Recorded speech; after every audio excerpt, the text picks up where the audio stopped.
ঠিক আছে। সব জল্পনার অবসান ঘটিয়ে পৌরপিতা পদ থেকে ইস্তফা দিলেন রামনিবাস সাহা। বেশ কিছুদিন ধরেই গুঞ্জন চলছিল কালিয়াগঞ্জ পৌরসভার পৌরপিতার পদত্যাগের বিষয়টি নিয়ে। অবশেষে সোমবার রায়গঞ্জে এসডিও অফিসে নিজের পদত্যাগপত্র তুলে দেন রামনিবাস সাহা। এদিন পদত্যাগের পর সাংবাদিকদের মুখোমুখি হয়ে তিনি জানান, তৃণমূল দল তাকে যথেষ্ট সম্মান দিয়েছে এবং দলের নির্দেশ মেনেই তার এই পদক্ষেপ। তবে দল বদলের জল্পনাটিকে উড়িয়ে দেন রামনিবাস বাবু। ইতিমধ্যেই বিজেপিতে তার দল বদলের একটা গুঞ্জন রাজনৈতিক মহলে শোনা যাচ্ছিল। তিনি জানিয়ে দেন, দল বদলের কোনো পরিকল্পনা নেই তার।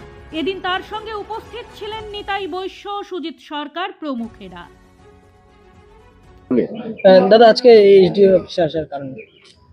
আজকে এসডিও অফিসে আমি 25 মার্চ 2022-এ কালিয়াগঞ্জ পৌরসভার পৌরপিতা হিসাবে আমি শপথ গ্রহণ করেছিলাম।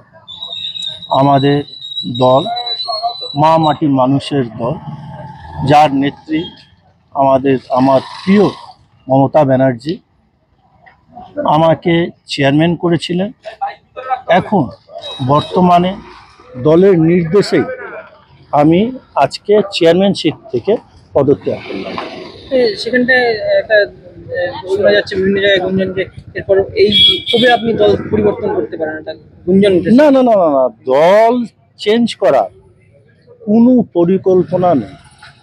আমি একজন ব্যবসায়িক ঘরে, আমি কোনোদিন কোনো রাজনীতি দল করিনি। প্রথম আমি মমতা ব্যানার্জির অনুপ্রেরণা আমি এই দল করছি, যার আমার রাজনীতি জীবনই হলো মোটামুটি ধরে নেন 10 থেকে 12 বছর। 10 থেকে 12 বছরের মধ্যে দল আমাকে যা সম্মান দিয়েছে, প্রথম একদম নিচু লেভেল থেকে আমি ওয়ার্ড প্রেসিডেন্ট থেকে ওয়ার্ড কাউন্সিলর থেকে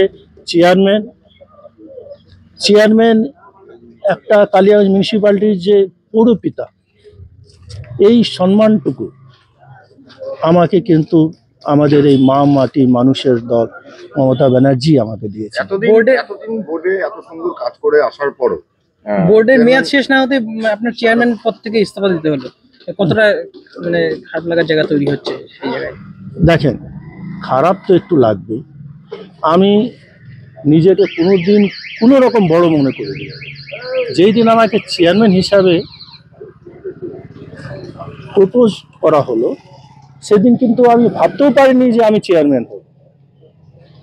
সেই জায়গা থেকে আজকে আমি এই জায়গা, আজকে আমি নিজেও ভাবতে পারিনি যে আমাকে এরকম কাজ করার পর আমাকে হয়তো পদত্যাগ করতে হবে, কিন্তু দলের নির্দেশ আমি মাথা দিই। ব্যুরো রিপোর্ট, নিউজ বৃত্তান্ত। ওরিয়েন্ট জুয়েলার্সের ধনতেরাস ধনবৃদ্ধি অফারের প্রতিটি কেনাকাটায় থাকছে আকর্ষণীয় ছাড় ও নিশ্চিত উপহার, সঙ্গে লাকি ড্রয়ের মাধ্যমে গাড়ি জেতার সুযোগ। Orient jewellers. Wait, so this was your wedding look? Oh my God, Tammy, you look pretty.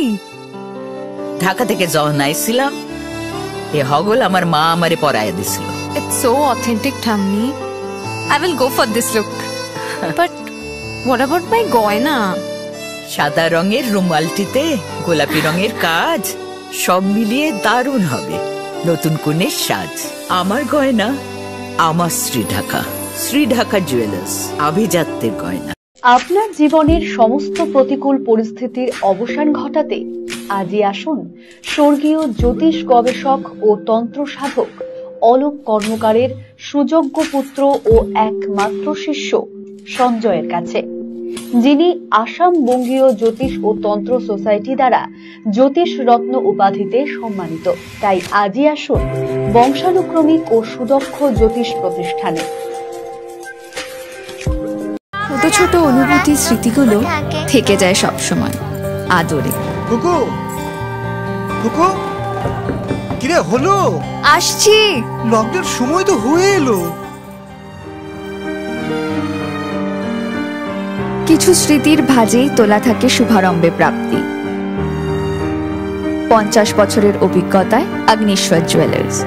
নিখুঁত গয়নার কারিগরি। Agneshwar jewellers, NS road, Raiganj.